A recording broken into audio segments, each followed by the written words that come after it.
Tell me this, you guys, look, a couple of years ago, I went down to Australia and I did a talk on, they wanted to understand this double peaking periodization, right? And that's kind of the Yeah. time between ACCs and NCAAs. And you guys did a phenomenal job this year at ACCs. I think sounds like you went all the way down for it to prepare to give the girls and guys a chance to swim. They haven't, rested maybe in 2 years, some of them. So like, let's go all the way down, let's race.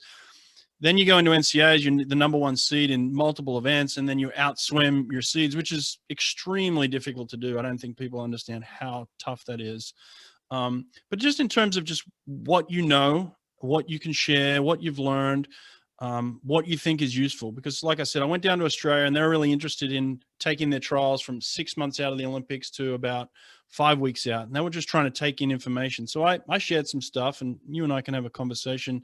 But I just want your opinion on how did you go from ACCs coming all the way down to going NCAAs and swimming even faster? Really tough thing to do. Yeah. And in a normal year, we probably wouldn't do that. Normally we would swim through ACCs, the people who are qualified for NCAA swim through ACCs and really focus on peaking at NCAAs. We did that.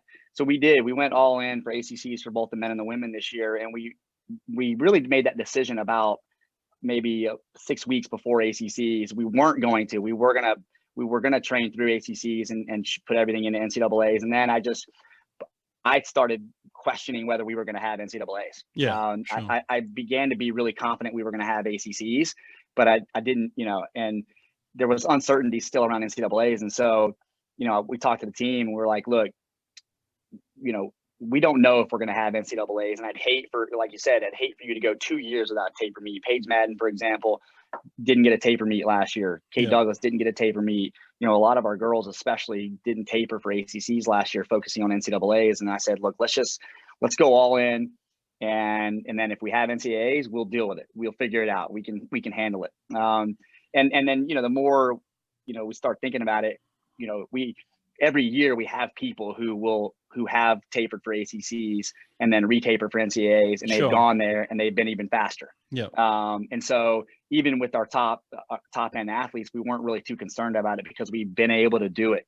And honestly, the approach, I don't know that the approach is as much scientific or physiological as it is maybe more psychological. Our approach really is, I learned really early on in my career that if you don't work hard enough between the two meets, the second meet's going to be a disaster.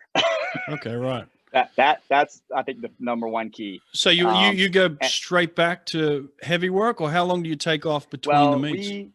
So this year what we did, so we actually did a long course time trial the Wednesday following ACCs for both the men and the women. Okay. So what we did was we got them back in the weight room right away.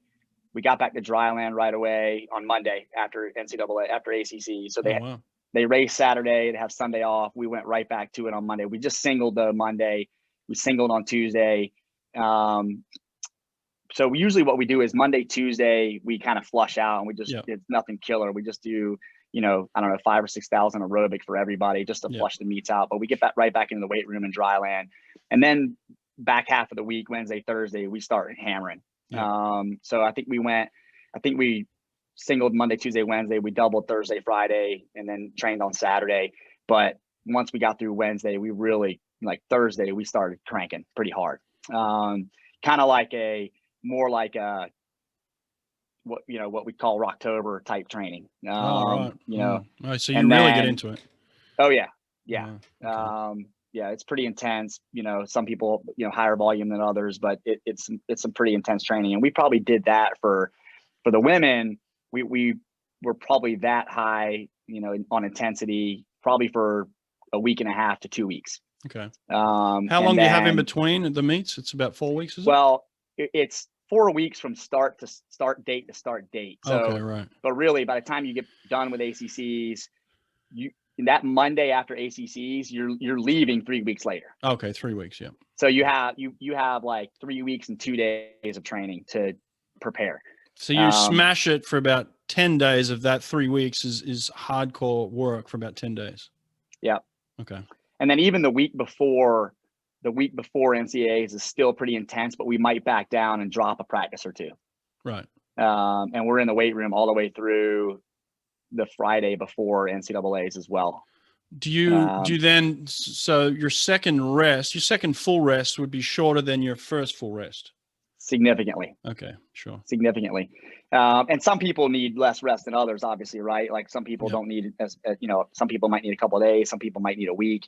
And so, I think it's really different for the women than it is for the men. So right now I'm being more specific to the women, and I'm happy to discuss the men too. But I also think that, again, the mentality, what we tell our team is, you're like, look, this training is going to be really hard. It's going to be really intense. You're going to be really tired, but there's a couple of things you need to understand, and a couple of, psychological approaches that you need to take. And we're going to take is, one, you're coming off of taper. You're tapered, right? You're shaved and you're tapered. So when we step back in the pool to train that week after, you should be able to train at a level higher than you've trained all year, because you're rested.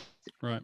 Especially if we come back on Monday and Tuesday and we flush the meat out, you're going to feel pretty bad, but you should be able to, anything we do. So say we go, for example, in October, we go 20/50s on 2 minutes all out from a push. We do it again between ACCs and NCAAs. And we tell them, like, you should be significantly faster right now than you were then, because back then you were broken down, you were tired, you were doing doubles. Yeah, we're doing that now, but you're also shaved and you're tapered. So, I was blown away. We did 20/50s and they were flying. Wow. And we did that at the end of the second week.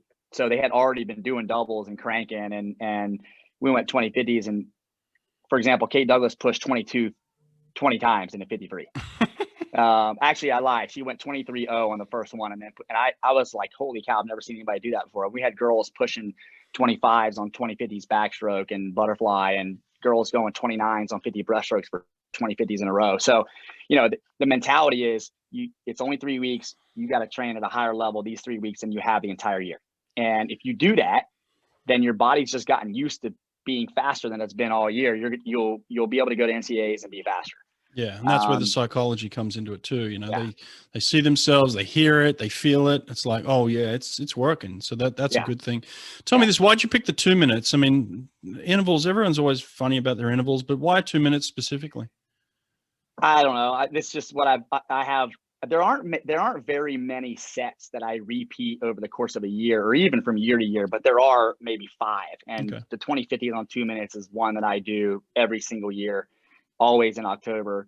And now we do it, between ACCs and NCAAs as well. And it's just kind of a number where I feel like, especially it's really geared more towards the sprinters. Yeah.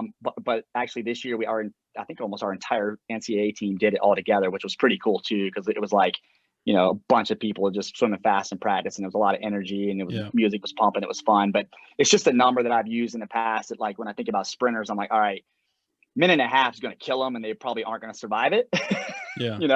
2 minutes is just enough to get enough recovery to where, I've seen them be able to maintain enough, but get towards the end and start fading a little bit, which is what I want. Like, I want them to have gone hard enough to where the last 4 or 5 are going to be their slowest 4 or 5, but there's not this like 3-second drop off or it's so bad they're barely, above water.